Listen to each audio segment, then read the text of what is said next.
Hello, Mechwarriors, and welcome to the Mechbay, where we fix your mech and fix your game.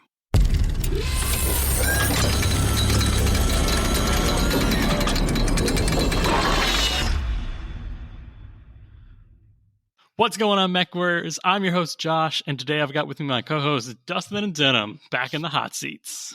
That's right. I'm back from space. And I'm here too. I'm here. But yeah, what's going on, guys? Dustin, welcome back. You've been off playing games, getting stuff done, taking planets. That's right. Sending invasion forces, Leading from the front. That's what you do. Representing the House Merrick. Yeah. Oh man, is there a House Merrick gang sign? Is it just like I'm working on it. You got the eagle, baby, with the the thumbs hooked with the fingers out. And there you go. That's right. Anyways, tonight's episode will be about C3, 5G, and all the ways that ECM becomes relevant. So if you want to talk about sharing targeting data, tonight's the night. But before then, let's do a full Coolant flush with some hobby news, hobby progress, and some fan mail. So, all right, we've got some news. And the first big thing, I think, is rumors of the next box set. Yeah, windy rumors from up high. So I actually know nothing about this. You guys will have to fill me in. Probably hit BattleTech International or something. But there's a Northwind Highlanders box, question mark? No question mark. Not a question mark. Yeah, fill me in. That's all we know. Is it Wolf Dragoon's box set did super well? Why not make more? Northwind Highlanders seems to be the next one. Porque no los dos. But this is great. No, I mean, the fact that we're getting small faction, support is exactly what I feel like the hobby's been needing. I want a Grey Death Legion box set, please. Oh my gosh. Hey, do we need more ShadowHawks, though? Yeah. No, but I want them. It hurts because it's true. I love the Vindicator, and it would make sense if there was one in here. I didn't sign no NDA, but Scroggins, right? Can I talk about the Anthony Scroggins Patreon? There's a Vindicator in the works. It would be cool if it hit in this box because I love the Vindicator. I was like, so for our listeners that might not know, so Northwind Highlanders, giant mercenary company, one of the big, I'd say big 5, big 6. Yeah. So what are they known for? I'm going to go with their Highlanders. We already got Highlanders. That's not new. I know. So the question is, and of course that is the $29.95 question. Yeah. Is what mechs are going to be in this box set? My money's on Highlanders. There are other variants. Yeah. It's 3 Highlanders and a Vindicator. There was that BJ4 variant or something like that in the Wolf's Dragoons box, right? So there was the SRM version of the Blackjack. I've got it. I haven't painted it yet, but so maybe we'll get some of that stuff, repos, etc. Highlander does use quite a bit of Star League mechs, though. So there's actually a lot of things they can do. Yeah. Okay. So are we expecting the one new mech and one alternate kind of configuration? With this being the second one, I don't know what to expect. I'm not going to assume just based on the last one. Once we get 3 rumors. Once we get 3, I'll start connecting dots. All right. But probably, a Highlander. Probably a Highlander. Hey, you can never have enough Highlanders. One of the best mechs across all of its sculpts. Just they're all choice. The only question old is, ones. There can only be one Highlander in this box, right? Copyright. All right. That's awesome that we're getting a new box set this early because it hasn't been too long since the last Wolf's Dragoon. So it did so well. It did so well. But if they can keep coming out with new, fresh box sets that are just hitting shelves, we'll go out and then keep going. It's excellent. Like, this is great. Yeah, it's good. BattleTech is healthy. Speaking of BattleTech being healthy, I think we've had some healthy hobby progress in the last couple of weeks. Dustin, why don't you fill us in on what you've been up to? Yeah, not too much. I painted that Kefir that you traded me. I subbed it in for Malik or something in our last game. And I painted up the new crab sculpt. Ooh. The old crab sculpt is also good. All the crabs pinch. what can I say? And I did some rattle can priming, a little bit of assembly. So got a little bit of stuff done, How about you? Me, I finished up my commissions. Nice. And as always, that's my one for the year, because then I realize I actually hate painting other people's mechs, even for money. Don't know why, just not for me. Denham? No, I didn't get any painting done. I meant shame, to. Yeah, shame. I meant to. I sat down, I got ready to, and life pounced on me and said no. The whole last episode was keeping your hobby motivation. You haven't been motivated? Oh, I have, but life has been more motivated to stop me. I don't know. Hey, there you go. Yeah, that makes sense. It was bad.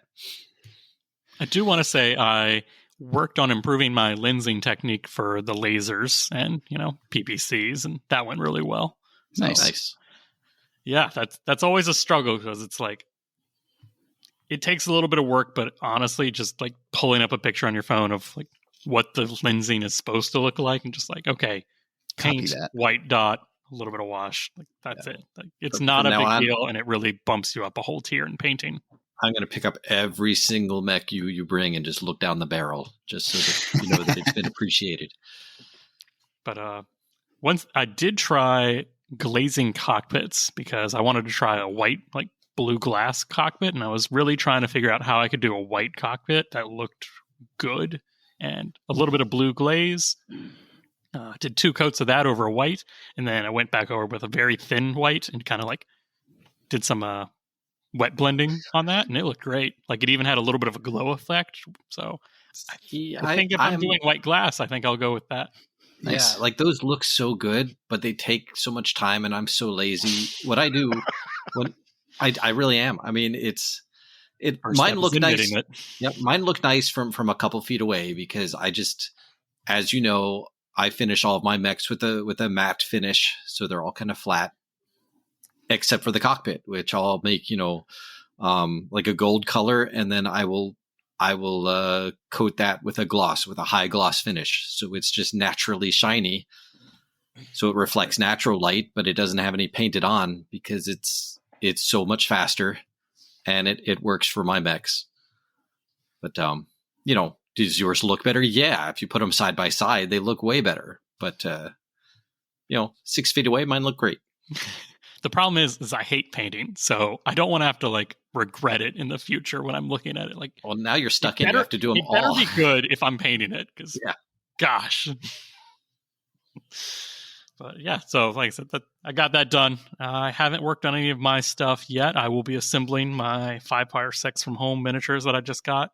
Now that that's over, it's like hobby reward punishment. It's like, I can buy new stuff, but I can't assemble it until I finish painting what's already on the painting bench. I'm familiar with the pipeline. The pipeline is true. Yep. No new miniatures. Still got to assemble and paint. Yep. So that's all of our hobby progress. I'd say pretty good. It's only been a little bit. We can do better, though. Always. All right. We did get some mail, though, coming in from the HPG. And this is Brian of the Western North Carolina BattleTech group. Hello, gents. I'm running a 5-man BattleTech group here in Asheville, North Carolina. We've created a house rule where the loser of initiative fires all their force before the winner of the initiative. We think this gives initiative value in the shooting phase, as declaring fire per the rules adds almost nothing to having the initiative. What our method does is allow the initiative holder to know when to alpha strike with a doomed mech. This also has the advantage of speeding up the game as you just go to rolling, not writing down targets and then rolling. The question is this: can you think of a reason target declaration adds anything to the benefit the initiative holder? And does that advantage outweigh our reasoning, and is it worth bogging down the game? Denham, you're getting ready to explode like a overheated, The long and the short of it is, yes, the target declaration phase is a very important phase for the overall balance of the game. Should we go into the long answer or just stick with the short answer? Because I could talk for a little bit about this. You could. Let's do the short answer. So, like I said, yeah, we could give us your hot take, and then we'll go around the table, right? If you're playing BattleTech to play BattleTech, not to, this doesn't count RPG type stuff. If you're running Destiny campaigns or Time of War or whatever, where the sides are not supposed to be balanced, or it doesn't matter if they're balanced, the way your house rule is totally fine for that sort of thing. But if you're playing the game for a pickup game or a tournament, the rules as written are actually very important. Because if you do it your way, it basically gives the winner of initiative like precognitive abilities, and they just have too much information, and it makes losing initiative cripplingly bad instead of just inconveniently bad. That's my take.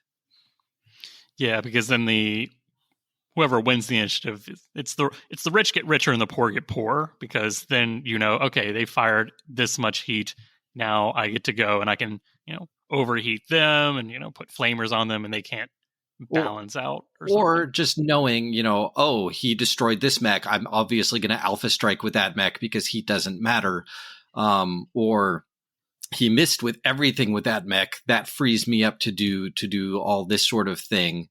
Every shot that was taken, who they were focusing fire on, who got hit, who didn't. And it's just too much extra information. And you can just do so much with that. Initiative is very powerful. And like you said, the rules as written way, the book way it's there for a reason, but not to, like you said, not to cripple either one. Like winning gives you an advantage of, okay, you get one mech for movement purposes, and that's it. Well, here, okay, for people who aren't familiar with how it is in the book, when you roll for initiative, the loser of initiative moves a mech first, then the winner moves mech, then the loser moves a mech, then the winner moves mech. So the winner can always react to the movement of the loser. And then when you get to the target declaration phase, you do the exact same thing.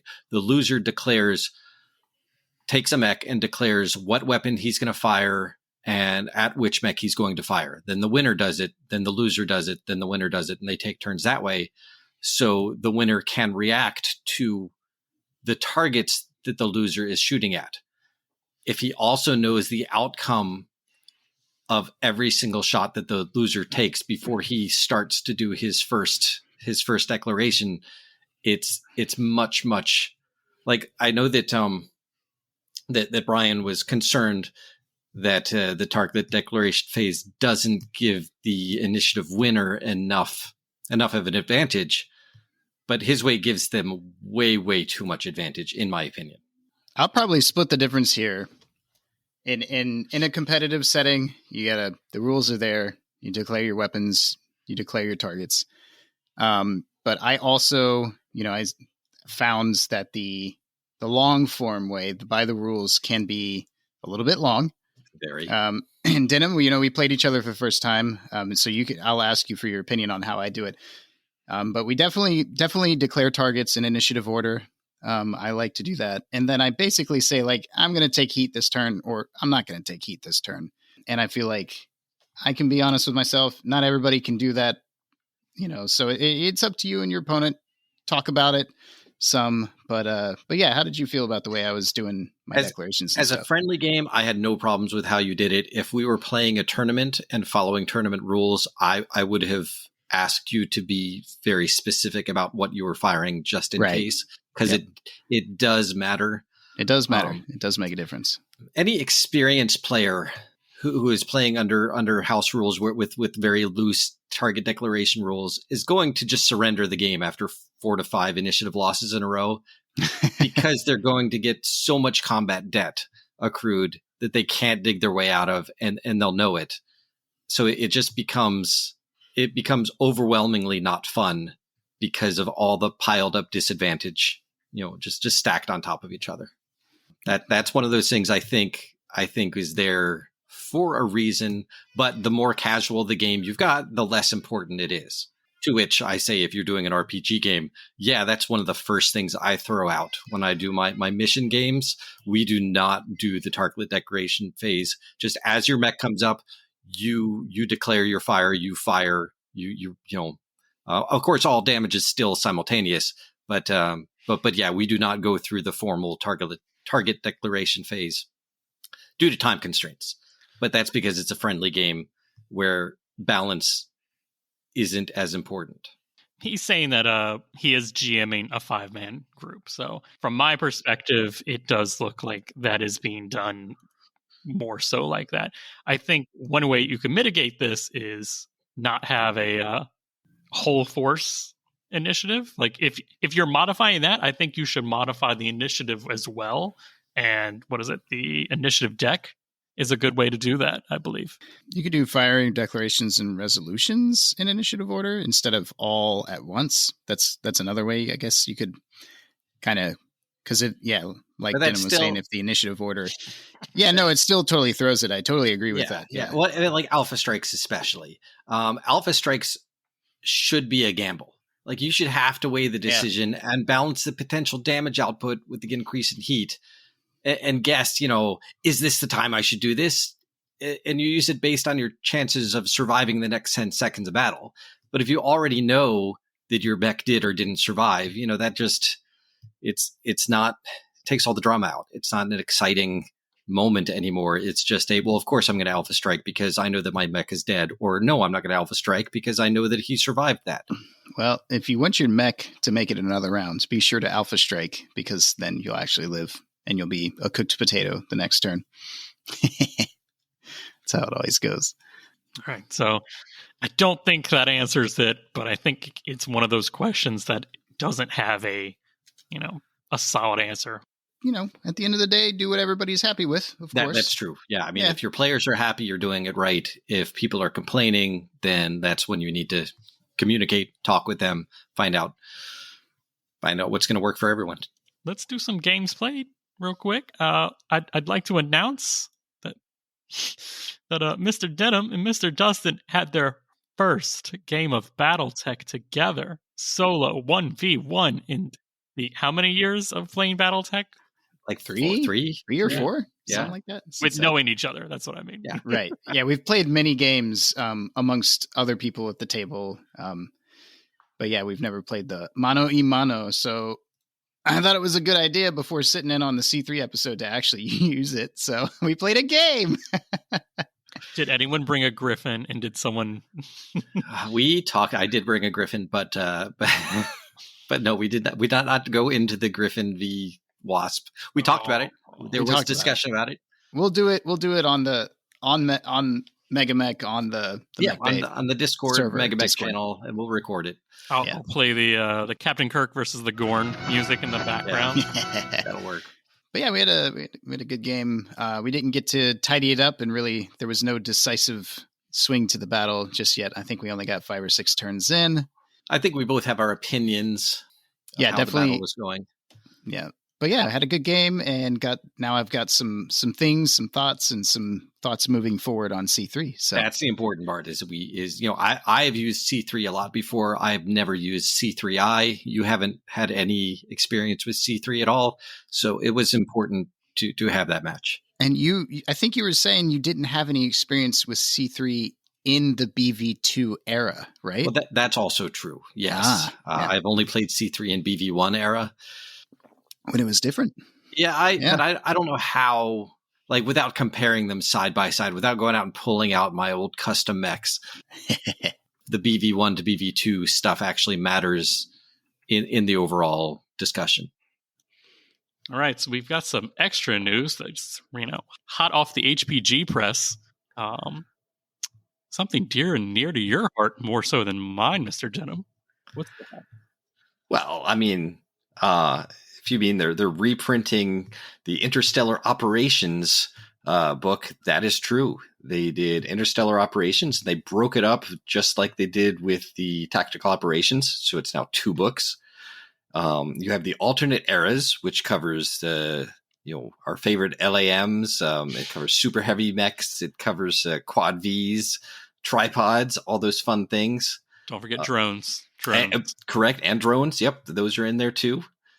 And then the other book is Battle Force. Just Battle Force. They have revamped the rules. They've cleaned up a lot of it. Battle Force is back. And I believe they are also going to be putting out new maps and counters on the Catalyst store site. I know that they had them at Adepticon this past weekend. Whoa.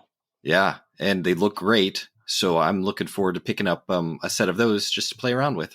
I've never played Battle Force. I was like, show me the 10 people and all of BattleTech that have done an entire game of Battle Force. Like, I have read the rules. I just never found a person to play with. So,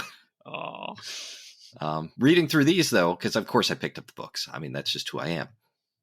Reading through these, the rules are cleaner and a little bit easier to follow. And this is like one step deeper than even Alpha Strike, because Alpha Strike is still using units. You can just use a lot more units. Battle Force compresses, like a lance is now one token. Yeah. So one little piece is a whole lance, and you're dealing with company and or battalion and like regimental size battles. I'm trying to think. Alpha Strike would be what specific battle would Alpha Strike be if Battle Force was like how you do Tukiad? Oh man, I know. Misery is Alpha Strike. Tukiad is Let's go with that. Yeah, Misery is Alpha Strike. Tukiad itself is Battle Force, and Solaris is classic BattleTech. Yep. Yeah. No, I've been wanting to break it down the level, and that's probably the closest I could do. Now I probably will pick up the Interstellar Operations one just because it has rules for all of my new stuff, aka Revenants, Ares, Super Heavies. Now if you've got the original Interstellar book, you're not going to be getting a lot of new stuff. It's just cleaned up, and there are some changes. There's a lot of errata, but the books look great, and they're new prints. So, I'm all about that. So now we just have to wait for that errata for the new ones, right? Yeah. That'll probably take a while. In BattleTech time, that's nothing. Yeah, that's true. But anything else hit? I'm trying to think. I don't think so. Nope, just Adepticon was this past weekend. Yeah, so we'll get to talk about all of that next time. Yep. I don't think we saw anything brand spanking new that, report home with, though. No, that was just that the Interstellar Operations tokens and books were basically the only new thing I saw happening at Adepticon. There were a couple nice BattleTech matches with the Mega Mets, the big huge 4x6 maps. The old BFM, which I can't remember what they renamed it to. No, it was the old Megamat, Battlemat and Megamat. Yeah. I think it was Megamat, but that was taken up. Oh, okay. And it turned into the BFM. Oh, okay. So I got BFM is what they're calling it now. Oh, I hate it so much. Real quick, we got our BattleTech calendar. We've got 2 events coming up. We have the Solaris 7 Grand Melee on April 2nd in St. Louis, Missouri. And we have Operation Galahad on April 9th, and that is in Clive, Iowa. So if you are nearby those places, check those out for some hot Battlemech action. All right, let's take a quick break and take a listen to what's going on the Battlemech markets. Fortress Miniatures and Games now has the Clanivation salvage boxes. These could possibly contain any of the Clan or Intersphere mechs from the Kickstarter. And if you order 9, you can get a display box as well if available. So Mechwarrior, if you're feeling lucky, throw 1 or more into your order to see what you'll be riding into the Circle of Equals. And as a preview for our next episode, Ares Games and Miniatures has gotten the full set of paints from the Army Painter. They've got the Speed Paint singles and sets, War Paint Air singles and sets, and the Metallic Paint singles and sets. It's time to make sure your mech looks like a true Commander's display piece instead of the Cadets' pile of gray. Hi, Billy Mays here to talk to you about C3.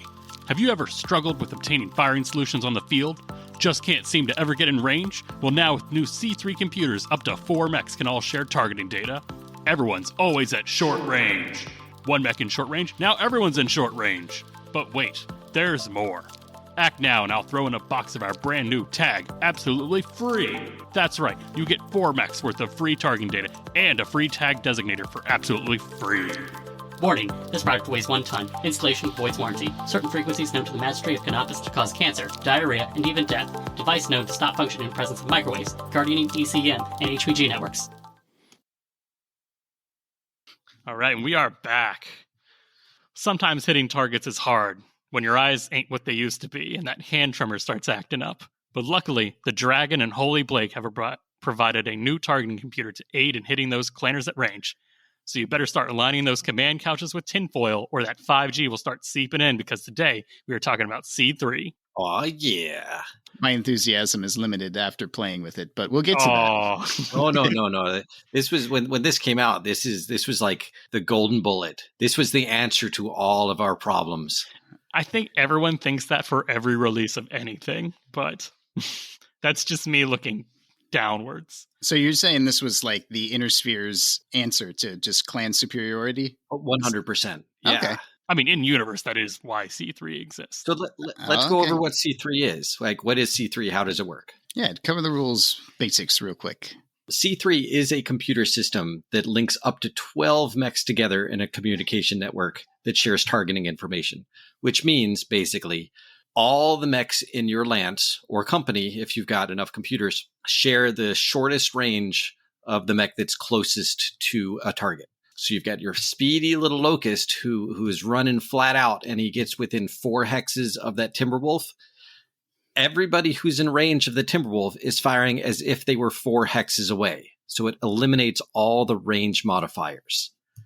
And it's theoretically amazing. What about your like minimum and maximum ranges? So you said in range. If you're firing that inner sphere PPC and you're 19 or 20 hexes away, you can't hit it because it's out of range of your weapon. But if you're at 18, you're firing as if you were in short range. So it makes it easier to hit. It's not a magical range extender. True. And likewise, LRMs, just because the closest mech is 4 away doesn't mean that you're within minimum range, because your actual range is still what your actual range is. Right. You're just using the range modifier of the closest mech.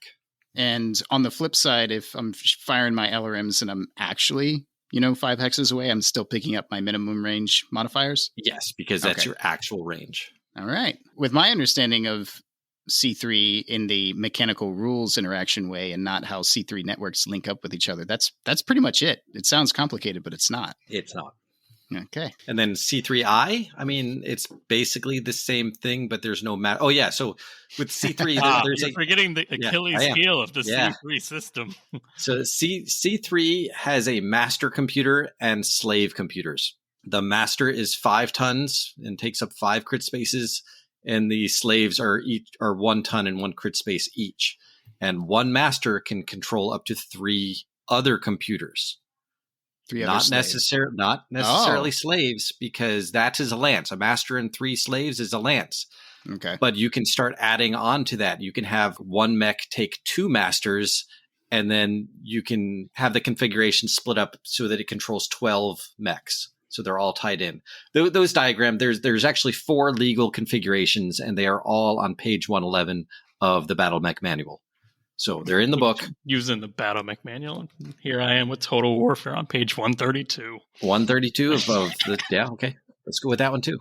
I think it's on the diagram. You can even have a mech with 2 masters control like 6 slaves, right? Well, each master controls 3, yes. Right. Okay. I know you want to say it, Dustin.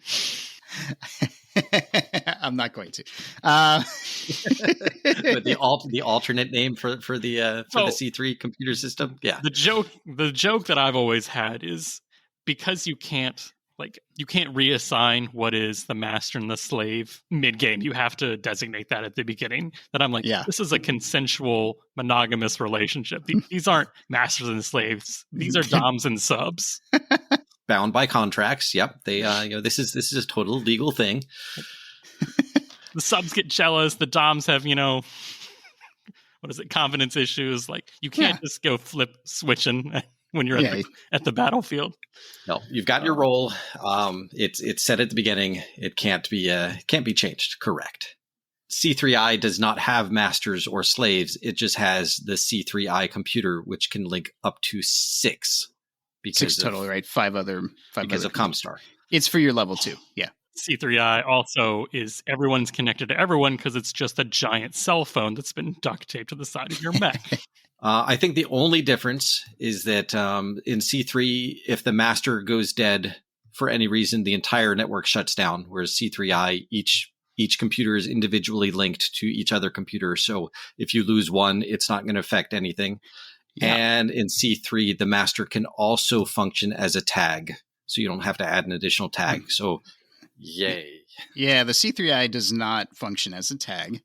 Now, the interesting thing for me, normally in BattleTech, if something is just objectively better, I guess you don't get the tag, but hear me out. If something is objectively better than something else, typically there's a cost to pay for that in battle value. I didn't see any interactions with the rules that the C3I is much more flexible, in my opinion, and you don't pay any extra BV for it. It's just better, ? Seems better to me, but... It's just better, but it doesn't come on as many mechs. It's in a later tech era, yeah. So there's that. But the BV cost is this... You're still paying that 5% times the number of mechs. We'll get to that. We'll get to the math part later. Yeah, I guess it's just, because it was designated as Comstar, the availability on stock mechs might be more limited. Yeah. But if you're creating your own lance, just because you have 4 doesn't mean that you can't use the C3I. It goes up to 6, but it works with 4 just fine. And 2, down to 2, up to 6. True. Yep. And regular C3 works that way too. Not up to 6. You know what I'm saying. Down to 2. You can have a master and slave. Just a regular old sub-dom relationship. What is the weight of a C3I? I don't know. Oh my goodness. So C3 slave is 1 ton, 1 crit. The master is 5 and 5, right? And the C3I is 2.5 tons and 2 crits per. There you go. Unit. So that's where I was wrong. It's heavier. It takes up more crit spots. In the mech building phase, it's not superior in every way, but in the gameplay, whatever. Yeah. So to recap all of that mess of a verbal, diarrhea, the whole point of using C3 is to use the shortest minimum range that you can see. Absolutely. Line of sight does count. Woods do count. Like all the normal targeting things count. It's just purely a range bonus and tag. Yeah, to use the data, the mechs sharing the telemetry, the master and the slave or the C3I people, they don't have to have line of sight for it to work. But yes, if you're firing at a target, all the normal line of sight modifiers do apply. Correct. Yes, correct. Josh. I'm like, let's just break this down to like a 30-second sound bit. C3, range and tag only. Yeah. I have never used C3. I was always kind of like, in my plane of the entirety of all the eras, I was like, C3, I can't do this math on like my calculator at work when I'm looking at BVs, because it would have to be, I would have to know the entirety of the lance or level 2 that I want to do first. And then I have to do the math, and that just never seemed fun to me. So, and your lunch break is short. Lunch break. Okay, that's right. Obviously there are 2 ways around this. One of them is to talk to Dustin's wife, and the other one is to use MegaMech, because you can set up the network there, and it does all the BV calculations for you. Right. So I guess we'll cover this now. Is that okay? Since we're talking about it. I was just going to say, so that's one of the that's the in real life disadvantage of C3. Right. What are some of the other in-game disadvantages of C3? There's just one. It's an incredibly easily hard countered by ECM, which is on a lot of mechs. Unfortunately, sad. Basically, ECM just is the hard counter. If the master is covered in a C3 bubble, the entire network shuts down. If the line of sight passes through the bubble of an ECM, which is a 6 hex bubble, so that's 13 hexes across, which is a big bubble, 13 hexes across. If the line of sight goes through there, anything that goes through there is cut off from the network. Yep. I never understood how ECM in the middle, if you had two mechs on the side of a football field, and you have one ECM in the middle that's not touching either mech. Well, ECM, if you think like it's just an angry radio frequency scrambler screaming, radiation in all directions, right? So I guess that's why. So your little laser going through it gets diffracted by all the space. It's magic, Josh. It's magic. I know. Magic. It's magic. I don't like it. Because Blake said so. Blink invented ECM first, and he said that was good. And then he was like, all right, y'all motherfuckers need C3 now. But any C3 on C3 battle, most of the battle is just who can shoot down the other person's ECM first. Or master. Right. Yeah. But we didn't even get to that part because in our game, I think you executed C3 protocols once in the first turn of the game. And then it was just us bouncing. It was just too much ECM. And there were only 3 mechs with ECM out there, but that was enough to shut down the entire network for both sides. So that's a huge drawback, and you're paying a good hefty tax for that. And, I can tell you what that tax is right here, right now with math. Also, Josh, I agree with you. This was why I didn't use C3 until this week, is because the math I didn't want to do that math, but through algebra, I had an understanding that it was possible to arrive at what we're used to, which is like, this is the number of BV I can play with. And through my wife, who actually knows how to use math, we arrived at an equations. Are you prepared? Yes. Target BV. So this is what I would consider what I have my money that I'm building my lance with. You're going to have less than your game BV. So you have your target BV and your game BV. If your game BV is 7,500, you know that you're going to have less for your C3 lance, right? Yeah. So this is the equation. It is target BV equals game BV over your modifier. And your modifier is 1.1 for 2 linked mechs, 1.15 for 3 linked mechs, 1.2 for 4 linked mechs, 1.25 for 5, and 1.3 for 6. I feel like that's so complicated rather than just like take, what is it? Isn't it just like 5, 10, 15, 20%? Yes, you could also do that. Okay. So you have 5, 10, 15, 20, 25, and 30% for 2, 3, 4, 5, 6, respectively. And that's it. That's all you got to do. And that will give you so if you got, we could do it right now. You got 7,500 divided by 1.2. I have 6,250 battle value to make a 4 mech linked network. And that's it. It's 7,500. We tested this with comparing his numbers to Megamech, and they were pretty much spot on. So, Megamech rounds at a different place than I was, so your discrepancy might be like 1 to 3 battle value, but it's close enough. 1 to 3 points at the most extreme ranges. Hey, that's a loaded las pistol in the cockpit, or not? That's right. So if you want to get into the weeds, Megamech rounds before.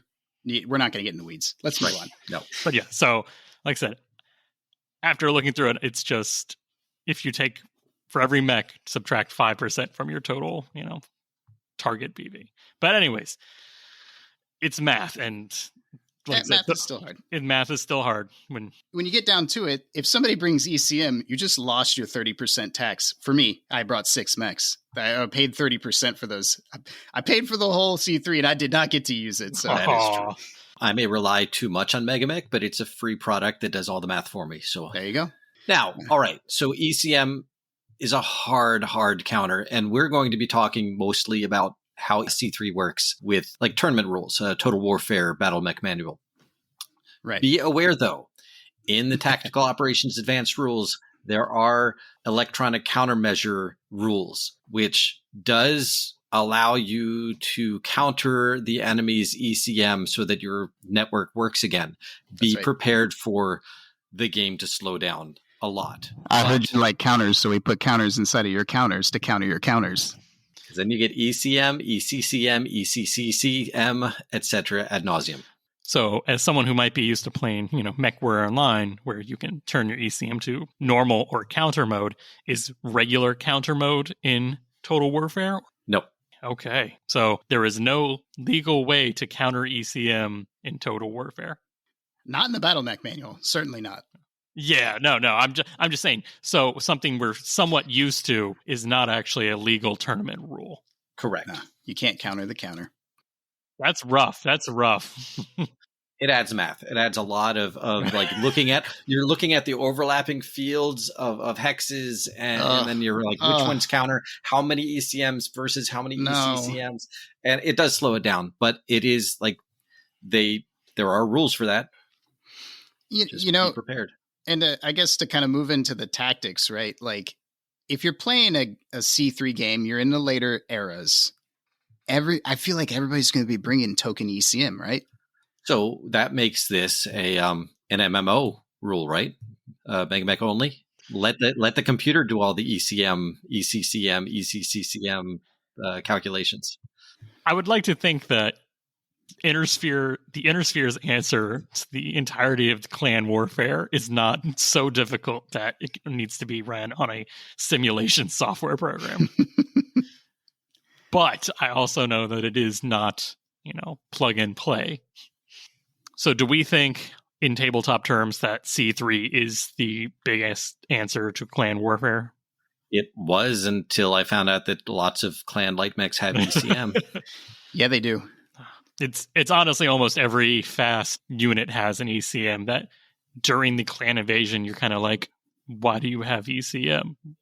That's why. We could say ECM shuts down C3 hard counter, therefore C3 is totally worthless. But for the sake of this podcast, let's assume that that not every enemy force has ECM. So let's discuss C3 as if it will actually be useful on the battlefield. Yeah, like it'll work. As someone who's been exposed to BattleTech, you've probably heard C3 in passing somewhere somehow. What are some common misconceptions that most players have about C3, besides it's expensive BV-wise and it gets shut down ECM-wise? Our first misconception was that it is cheating. It is like a game winner for the Inner Sphere. If you're going against clan, it's the thing to take so that you can insta-win. And you found that's not true. Well, yeah. Okay. I just want to establish misconceptions here. Yeah. Jerry Springer pulled out his piece of paper and he said that was a lie. My biggest ones is that it forces the sniper game. And I, looking at it, playing around with it on Mechbay, I'm like, that is also a lie. Yeah, I would Jerry agree with Springer wise. Yeah, so I was tempted to do the whole sniper thing with the C3, but I trusted my intuition or my prior knowledge, and I was like, nah, I'm still going to go with, maybe I'll bump 0.5 snipers up to 1 sniper, which I did do. Because you had a Lancelot sniping with your Ultra AC5s, and I had my Battlemaster standing back with 2 ER larges and an ER PBC. So we had our token sniper mechs, but I think most of our guys were really mixing it up really hard. Now the scrum was where it was at. But the scrum was there because of the ECM. It was there to try to take out each other's ECM. Mm-hmm. So let's do that C3 tactics talk now that we've been kind of itching for, which is the main focus of this episode. Yeah. So if you haven't used C3, here's our advice on how to use it. Exactly. If you're going to use it and you know that you're going to be able to use it and use it effectively, how is the best way to do that? Well, we'll start off with snipers.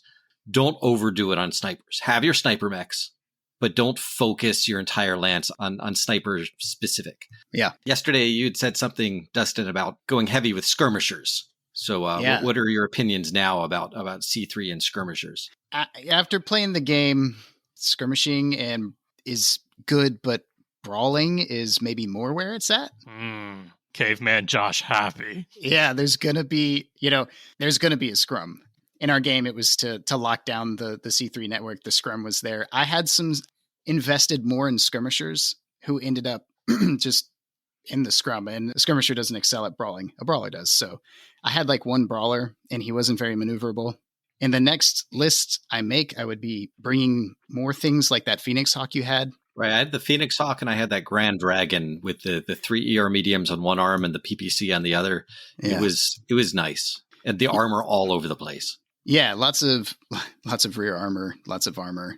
And then keep your sniper safe, which it should be anyways, for when whoever succeeds in locking down the C3 network wins, you can press that advantage. Because then everything fires at that one mech and it just disappears. Yeah. Like the crab at the very beginning, I got one shot off at your crab where everyone was at short range and more shots hit that turn than any other turn. Oh, absolutely.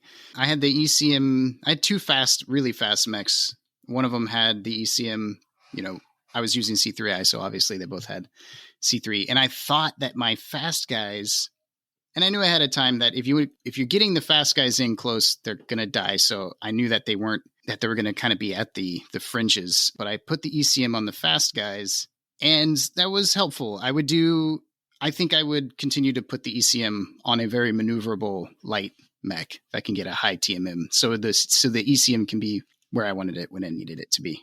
One of your fastest mechs, I legged very early, and if he had the ECM, then that would have been it. It would have been different. Yeah, that's for sure. Don't put your ECM cruise missile with no armor but hypermobility, because if it dies, then that's the all eggs in the basket kind of thing. Yeah, right. Like you want your ECM in a mech that can take some damage, the one who's going to be in the middle of the scrum, because that's a 13 hex bubble wherever he is. That ECM just doesn't work, so they can't use ECM against. I mean, they can't use C3 against him, and he's right in everybody's face. So your fast brawler, that's where ECM should be. Yeah. If I were to do it all over again, I'd probably just have, X number of brawlers plus one sniper. Yep. Like for real. Yep, that's what I was going for. All brawlers, one sniper. So yeah. I mean, that was the thought I arrived at. Brawl range becomes all range with C3. If it's working, then you can brawl long range. If it's not working, you're still ready to brawl, and hopefully you can take out the ECM. So then you can go back to brawling at all range. That's right. Always be brawling. Always. Yes. ABB. As a person who has played a lot of BattleTech, if you're designing a C3 network, especially at the company level where one mech is going to have two masters, which is 5 or 10 tons, 10 spaces. Do any mechs mount? Yes. Okay. There are a couple command mechs that mount two masters. To get your company. Yep. Okay. But there are actually more vehicles that mount two masters than mechs. It is a good idea to use the cheaper vehicles. There's some hovercraft that have two masters, so they're very mobile. They can keep moving around, but you keep them defended in the back because the master doesn't have to be within any. The only range the masters have to be on is they have to be on the playable map. They can't be off map. They got to be in the game. That's the range. Other than that, the range is however big map you've got. While it doesn't have a BV, Megamech does have the C3 command bunker with 3 masters. There you go.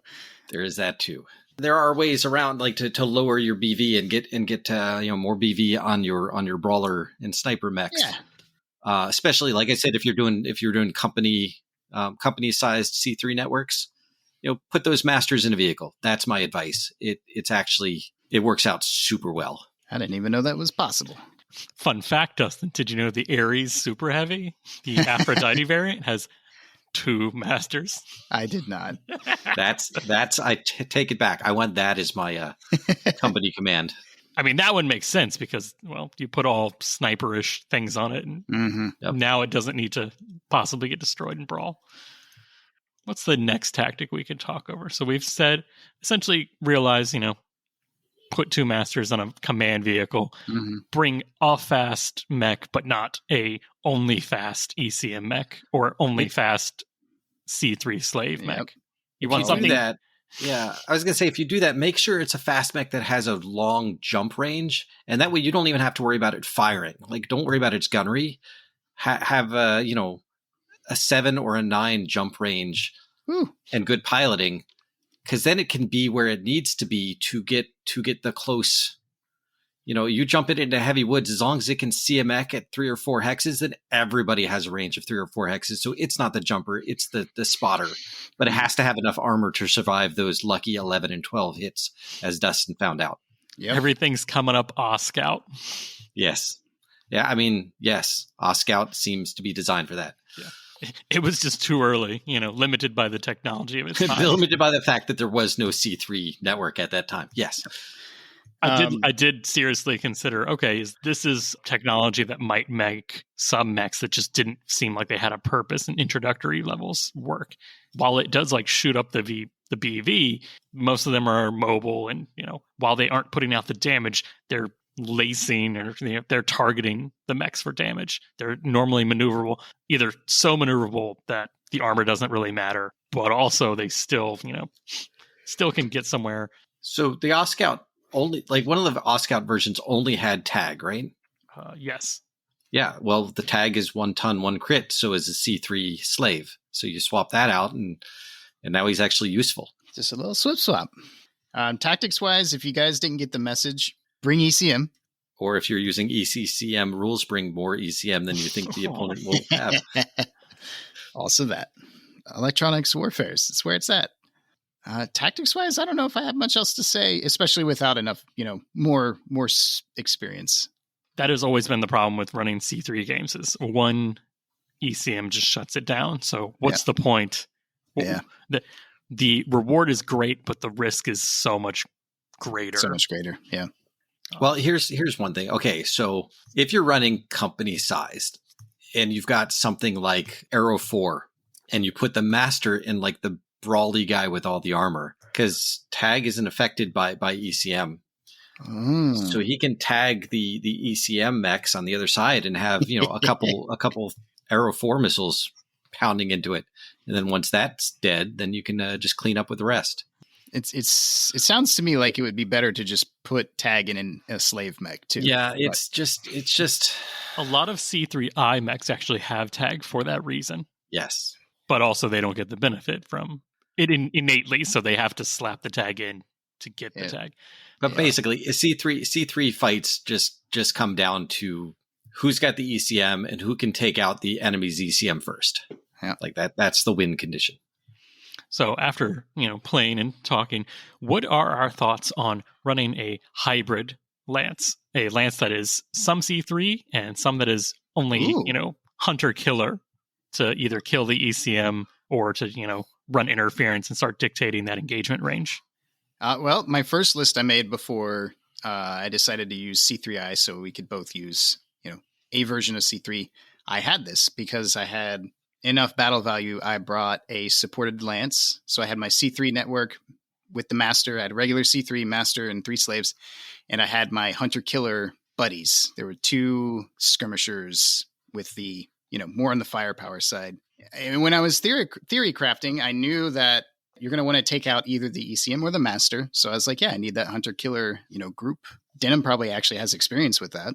Like I said, if we're going to go to custom designed lances, Dan, the infamous Dan, has a chameleon, a 50-ton chameleon that goes a 7.11.7, and it's got 8 medium lasers, and it pretty much just jumps behind mechs and eliminates them in one turn. So not too many mechs that are running around with ECM can handle 7 or 8 medium lasers in the back. I thought, I guess that's a very effective hunter-killer mech. So you could throw that. And I guess my thought with the hunter-killer mechs is that you don't have to pay that 10, 20, 30% tax on those guys. You get all the BV with those guys. Right. Like he doesn't even have to be part of the network. He just kills all the ECM on the other side. Right. So you get all the effectiveness without the tax. You could lock down their ECM mech or their, go kill the master, headhunt the network master. So we talked about C3 vehicles. What I wanted to kind of talk about is that would be something where you have one master that is a vehicle and stays behind, and then you have 2 slave, either LRM carriers, slave to that, and then just a single mech. No, I mean, you encountered I want to say the most common difficulty in running C3, which is everything gets ECM'd out because, you have a giant, it's not a line of C3, it's a horizontal, it's a blob of C3 because everyone's trying to fight there. But if you have a dedicated backfield that's dedicated to just receiving the one slave call, essentially, then you have a easier time ignoring the enemy's ECM. I see. So you're saying you could have the one dedicated mech or whatever, the slave fight outside of that bubble, position and maneuver to lock it down a straggler and then rain LRM power on him. Exactly. Yeah. But once again, ECM 13 hexes wide. It's tough. It's tough. I will say that in our game, and I had 2 mechs with ECM, it's not impossible. I'll just say that. It's not impossible. You can get somebody. And if I had a more commanding understanding of how to use C3, I feel like in the future I could use it to do the best thing in BattleTech, which is to deliver more difficult decisions to my opponent. I'm just thinking about the Raven with the ECM pods on his Narc launcher. He's already got ECM, but then he shoots portable ECM at all the enemies. Oh my God, that's in the rules? Jesus. Yeah, the ECM pods. We covered on the that's true. The ammo episode. Dustin, you were here for this. On a successful attack, treat the target as if within an ECM field hostile to it. Ta-da! And then he goes off to the next one. Yeah, so he's got ECM and he marks all the other mechs with ECM. It's so easy to like just dream an armchair general about the perfect C3 situation, but it's tough. Yeah. It's tough. Yeah. But that would, like I said, that would be my takeaway is don't feel like you have to have the entirety of your force connected to a C3 because well, if you're putting all your eggs in one basket, it's easier to drop it. Put one or two mechs, like essentially have a battle buddy system. Like, yeah, that works better for C3I when you're just sharing the 2.5 tons per mech and not a 5 ton and 1 ton. It's the same, but then you don't have an obvious, disadvantage. Yeah. Right. In a perfect scenario, it would be a company of Inner Sphere versus a star of clan mechs with no ECM, and it's just can 12 Inner Sphere mechs take out, one at a time, just focus fire on individual clan mechs fast enough to keep from getting totally obliterated. Mr. Focht would say yes. Yep, he would. And that's like when you do it that way, it's very, very effective. We've talked about how C3 and IC3, but we haven't talked about boosted C3. So let's touch on that real quick. Boosted, it can only be countered by like an Angel ECM, right? Yes, only the Angel ECM can interfere with its signals. So if you're super duper worried about ECM, and you should be, which that is a 6 ton, 6 criticals, 3 mil C-bill piece of equipment. Probably worth it. Yeah. But it is a ton heavier. Like the master is 6 ton 6 crits. But you know what's heavier than that? Worth it.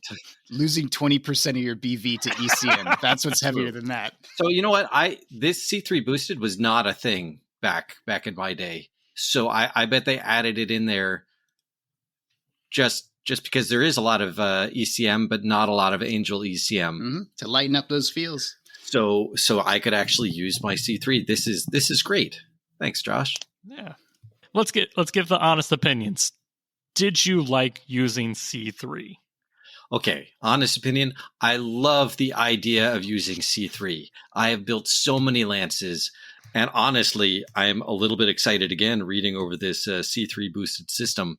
I may start making a few more lances. I was just frustrated. I was frustrated with how easily ECM countered it.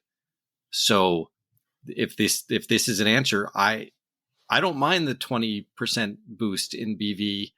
I love the idea of C3 networks. I love it. Yeah, I was actually surprised when I went to the Southern Assault tournament. I know it's Alpha Strike, but that I had debated on running C3 for that. But I was also like, okay, I don't know how common that is. I don't know if people are particularly planning to use ECM to shut it down. I've never encountered a full C3 army, in the wild. So I think it's one of those things that people always like plan to shut down, but nobody, like, it's the big boogeyman that's walking around essentially. I'm nodding, but you can't hear. I know. Yeah. So it's always been the boogeyman, but I think just now kind of realizing that it's out there, it has its usefulness, and like now that we're kind of doing the bird's eye view, I could always do half and half C3, half not C3, rather than a 20% BV sync at 10%. Like that's more manageable. Like if one of those isn't in the brawl, then move his skill up. Hey, this person is only good for electronic warfare. They don't need to be the best pilot or the best gunner. There are ways to kind of game it. Dustin, did you like C3 now that you finally got to use it? Man, I say I'll try anything twice, but no. I would like to get another game in, but I probably will leave it be. I would do another game just to try the boosted. But not if the other player was going to specifically grab a bunch of Angel, which is where that goes. Yep. I countered your counter. Definitely something that I will use, that I have and will use quite often in my RPG sessions. Probably find some way to add it into the missions series that I run. But as far as like pickup games or tournament, I think ECM, or not ECM, I think C3 just equals a lot of bad feelings, especially with how easily it's countered by ECM. And that's not what we want. We don't want people being frustrated and angry because all their toys are broken. The whole point of the game is to have fun, and if nobody's having fun, then nobody's having fun. Yeah. Let's not make people angry. The whole C3 thing seems to be an RPG element more so than a tournament rules type of thing. You guys play BattleTech to have fun? Yeah. Some of us do. My next question is, do you think C3 is more effective against Inner Sphere against Inner Sphere, or Inner Sphere against Clan? Because Clan doesn't have any C3. They just have a few ECM options. I think it was designed for Inner Sphere versus Clan. And I think by the nature of how many ECM mechs are out there, it's too easily accidentally countered when you're playing against Inner Sphere. So I think it functions better when it's Inner Sphere versus Clan, especially if Clan are trying to keep some honor rules to begin with. Yeah. Okay, let's see how many. Do we have a year? Let's see. Like 30, 50, 30, 55-ish. Let's do 30, 55. How many Clan ECMs are there? There are not actually that many. 25? Oh, wow. That's way less than I thought. 30? How many Inner Sphere are there? Only one full drop down. So it looks like about 22 mechs that have ECM in 3055 for Clan. That's not bad. No, and it's an equal weight distribution. Like I said, we've got the Dasher, which is probably the most commonly known one. Missed Links, the other ECM. Those are the ones that I'm like, when I think of Clan ECM mechs, those are the ones that pop in my head. Yeah. Now, do any of those have Angel? Angel is twice as heavy. Angel's later tech. Yeah. It's like Dark Age stuff, I think. All right. Well, or even better. Word of Blake or something like that. Well, then when does C3 Boosted come out? Is that also Dark Age? Oh, God. 70s and 80s. So it's about the same time, yeah.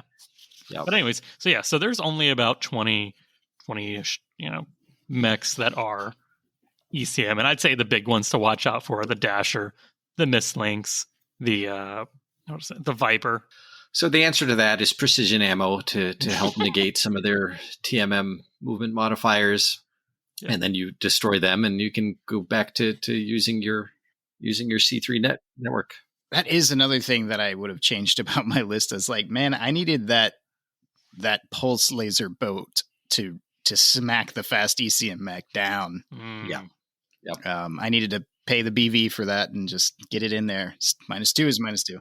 I was going to have a mech with like 4 light AC5s and have precision ammo in there, but then I had decided to go with a full Karita Lance, so no.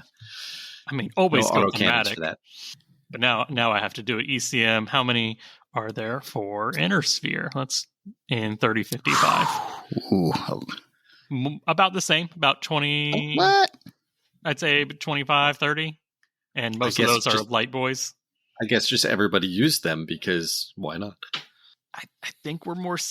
I think the fear of it is just so great. Like, there's our Raven. Yeah. Okay, so yeah, it's just it only takes one. Like you've got your entire network that you spent all this time and before Megamech, all this math working out like how much your lance costs, and to have it out on the table and immediately nullified is such a bad feeling that you realize it's so easy to just bring an ECM that it doesn't matter if there's only 20, because that, you could just bring one and it's broken. So just to kind of reiterate and get the answer. So you think C3 is better against clans if you can just kill those few light mechs? Yeah, because there's fewer mechs, so there's fewer ECMs to worry about. Yeah. You can focus fire those down and have a chance to still have enough firepower to take out the rest of the star. Yeah. I mean, what clan, Mechwarrior star commander is running as a direwolf with the ECM into the middle of the battlefield to shut off your C3? I'll find out.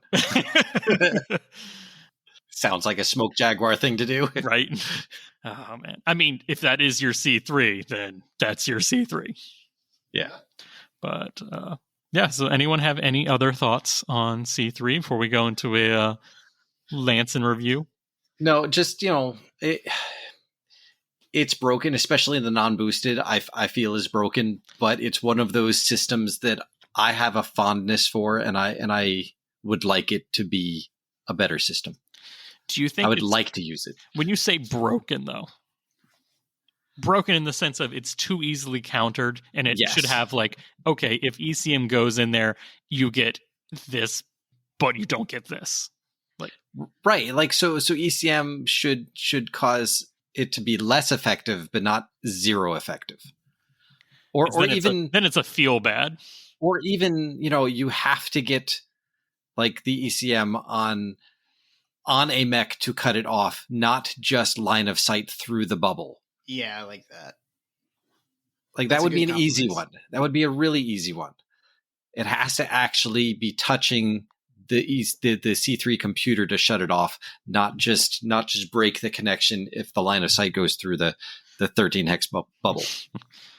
Yes. The what is it? Laser light beaming information. Yes. You have to physically block the line of communication. Yeah. Okay. What about you, Dustin? See, Dustin's first experience was horrible, so he wants nothing to do with it forever. Yeah, I mostly don't like it, like I said. I'll try it again, and then if I don't like it again, I'll just leave it in the bin. I'm going to start making a couple lists and lances, and I'll be running C3. But the big question that I have is C3 something that you should always let your opponent know you're taking, just because of how advantageous it can be? Like in a tournament. No, would you allow that in one of your 5K tournaments? Would I allow C3? Would you allow someone to bring a C3 lance and not tell anybody he's playing against? Oh yeah, yeah. I mean, okay. That's in the rules, blind baby. Drop. Okay, yeah, it's in the Battlemech manual. Okay, see that's cool because then you start having to think about, well, I have to take a mech with ECM, so that starts a lot of the that was one of my thoughts at the tournament. I was like, okay, I don't know how prevalent C3 is outside of my local meta. I need to take at least one ECM mech. That was my Tiburon. That's fast enough to run in and jam anything that gets close. Cool. I'm pretty sure I had one with ECM for the Alpha Strike tournament. I think we were both of the same mind of, we haven't seen it. We don't know if we'll see it, but it terrifies me that it could be there. Yep. One ECM mech, one flak mech, Cool. Having a good all-rounder. But yeah, anything else? Nope. No. Ready to get this over with? Yeah, I think we talked it over. All right. So you two played a C3 game, but then you forced me to make the C3 list. So I want our listeners to know that the bullet point on the notes says Josh's C3 lance, even though he hates C3. So I hate C3. It's more I've hated. I needed the push to make a C3 lance. Because now that you've had it, as the Comstar player, I knew I would have to get in there eventually. And once I got in there, I won't be able to come back out. It's my destiny. Exactly. So I'm there now, everyone. You made a list. I made a list. And the question is, I'll let Dustin and Denham pick. Do we want the full C3 list or the hybrid list? I pick hybrid. Yeah, I'm kind of interested in your hybrid idea. I hadn't even thought about that. So that's your idea. Let's see how well it holds up. All right. So first, I have a Man of War, aka the Gargoyle Prime. Dustin's like, how could you? This is... I don't even have to look. 1537. My next one is a Thug 13K. That I think I brought the 13K. Really? Yeah, 2 medium pulse improved. Yeah, the 3 heavy PPCs. That's a hot pepperoni. I liked it. I like yeah. What can I say? I like the 13K. What's not to like about heavy PPCs? And that one has C3I, so yeah, heat. And I have that connected to a Battle Cobra, the Innersphere Battle Cobra, I should say. Right. Leftovers from 2K. The Comstar 2 OB. And that one is 4 MRM 10s. So the possibilities of big money, big damage. Endless. It does not. Does that have Apollo on it? This is one of the original ones, so no Apollo yet. And to round it out, because you know what, if you're making a hybrid C3I list, and my theme was, okay, let's take all Kickstarter mechs, and what's the one other Kickstarter thing that fits here? Oh, let's take an elemental headhunter, some what I'm considering elemental suits that got stripped out, all the good stuff taken out, just have machine guns and auto rifles. Just machine guns. Yeah. Okay, so they have the mech scale machine gun and the auto rifle or whatever. Yep. Nice. Yeah, so those can either ride on the Battle Cobra or the Man of War. Yeah. Yeah. So the only things that are connected in the C3I network are the Thug and the Battle Cobra. The other two, the Man of War is, as Dustin has, well, no. I'm going to let Dustin answer why I have a Man of War in this list. Because it weighs 80 tons and you can kick people with a 580 assault mech.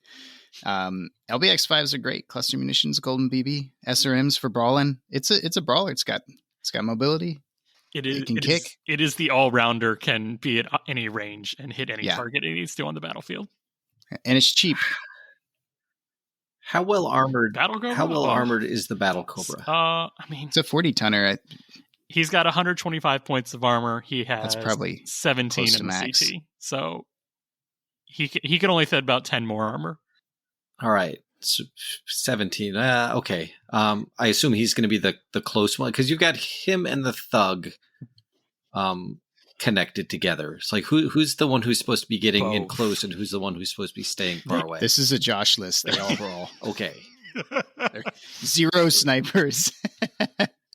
But I mean, the Thug has minimum ranges on those heavy PPCs. Yes. So my thought was I run the Thug on one side and the Battle Cobra on the other side. And whoever is further away, and whoever gets needs it from the Thug. Whoever needs the target can take the target. Yeah. Battle Cobra's fast enough. It's not super armored, but it's 5'8", so it's mobile enough that it can, get some hard flanks. If it needs to, it can get like the Thug's not scared of getting close. That is a heavily armored beast. Yeah. So Battle Cobra can provide MRM support for the Thug, and the Thug can provide heavy PC support to the Battle Cobra. Battle Cobra also. Which one of these? Sorry, which one of these has ECM? So yeah, I have the Phoenix Hawk 2, and that is providing the ECM. It's fast. It can be anywhere. It's 696. If there is an enemy C3 or anything that's coming in the way, that possibly could get, anti-C3, it can jump in, put it where it needs to be. Nice. So that is my list. Like I said, a Gargoyle Prime, a Thug 13K, a Battle Cobra 2C, Elementals, and a Phoenix Hawk 2. So it's a hybrid list. Like I said, it kind of works as two separate lists that are on the same battlefield. What are your thoughts on actually using that in the field, though? Interesting. Like I had never thought of splitting up C3, where only some mechs in a lance had it and some didn't. That's got some interesting little wheels spinning in my head now. Yeah. I'd like to see how it does on the table. I can't have any strong opinions because I don't have enough experience with any of the, the C3 stuff. But yeah, the hybrid list is something I would want to try. I can never think of anyone using a hybrid list, so I'm a little proud on coming to that conclusion on my own. But yeah, but I like the overlapping fields of fire with the Thug and the Battle Cobra too. It's kind of cute. Yep. The other Battle Cobra you can use is the 2 large pulse lasers. So you could technically pick: do you want pulsey goodness or chance of 40 MRMs at any range? Wherever the Thug is, MRM's coming. Yeah, up to 15, but fire it because the MRMs are a +1 to hit anyway. So, -4 + 1 is a -3 to hit at 15 hexes. Yeah. And I dare any mech to jump in to 4 MRM10s and say, yeah, I'm going to cancel your ECM. I'm not trapped in here with you. You're trapped in here with me. It's just 40 MRMs fire. 711-7 chameleon with 8 medium lasers jumping into his rear arc. Sure, any day. Does Battle Cobra flip its arms with its MRMs? Yeah. Yeah, so like I said, this episode wasn't meant to be like the super C3 deep dive, because C3 on its own is not like a super interesting thing. It's almost like talking about mask or, targeting computers. It's not something that completely revolutionizes the game, except in the fact of, hey, you have to now account for electronic warfare as its own big thing. Yep. Yeah. I mean, it's a thought exercise for sure, and it added something new to the game. I just think it's too easily countered, but it's a good idea. More data. As long as you can kill the ECM mech, C3 is overpowered. If you can't kill the ECM mech, it's brokenly bad. It's garbage. Yeah, it's all or nothing. All or nothing. So if you're gambling, Mechwarrior, take C3. That's right. I'm going to put this somewhere else, but always C3, Master Slave, or C3I if you can. C3I. Is the advantage that big? It really is. Like the C3 with the master computer, that's a really big Achilles heel on the system itself, and the C3I does not suffer from that.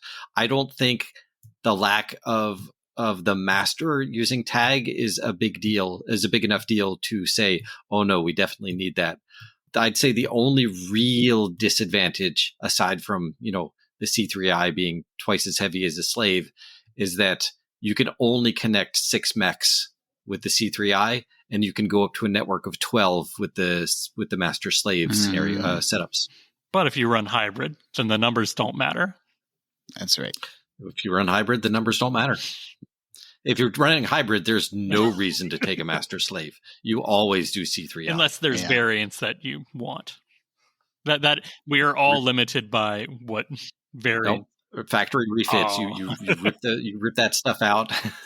I want my Black Knight. Yeah. That was one mech that I was actually very surprised to not have a C3, because I felt like that one would benefit, because it is a all range, it can be a sniper or it can be a brawler.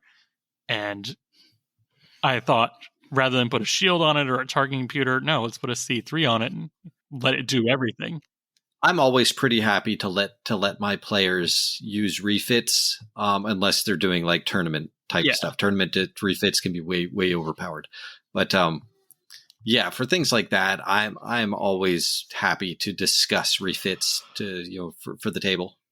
I thought that might be one reason why I haven't used C3 is none of my favorite mechs have a dedicated C3 variant. So is there anything you would change about my list? I know we haven't really. But no, I like your list.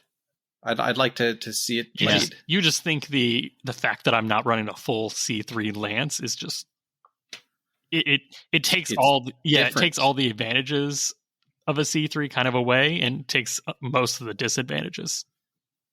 Yeah, I'm curious to see how that would work against a full C3.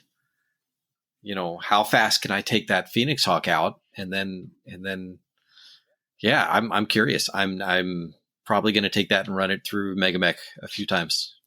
It's almost my lightest mech and almost my heaviest don't have C3. It's my middleweight that is the C3 dependent. But yeah, C3 is just weird. It is. It's odd. I don't know. Let me get Catalyst on the line and say Rec Guide needs C3 software update. If all of my Deadfire missiles can get a C3 up or a targeting update, why can't C3? Yes, because like I said, you guys are coming in after it's already been looked at and analyzed and nitpicked all over the place. When it first came out, nobody was thinking how powerful C3 or how powerful ECM was, and it was a hot topic because it did seem super overpowered. There was no reason not to take C3 until that first guy came in with the ECM. And you're like, well, darn. I think that's it for tonight. I think we'll be on next week. We might have some more guests on to talk about painting your battle mechs. I will say, I'm going to have this in, but I want to see your listeners' lances. We've been talking about our lances in review, but send us emails with your lances and what you think of it. Don't be restricted, error-wise. We'll talk about it all. If you're posting on the Discord, that's cool. We love talking about it there. But if you want us to talk about it on the episode, send us the email of it. Yeah, so we've talked about C3 and C3i tonight. I want to hear what the listeners' C3 and C3i, lances that they've been running successfully have been. Send us an email. I want to talk about it. Send us the whole list. We'll review it. We'll deep dive it. We might put it on the table, run it against it. See if we can break it. So, but until then, who wants to send us home? I got one written. Oh, yeah. You go, Dustin. Thanks for hanging out with us, folks. Check us out on Facebook at the Mechbay Podcast. Join us on the Discord for daily BattleTech-related serotonin. Send us your questions and comments at the mechbaypodcast@gmail.com. Thanks to our supporters. With your help, we can afford our ever-rising insurance premiums. We should really fix the gantry in Bay 3. That's the second Aztec this week. It's expensive. We got to pay the families off, too. It's rough.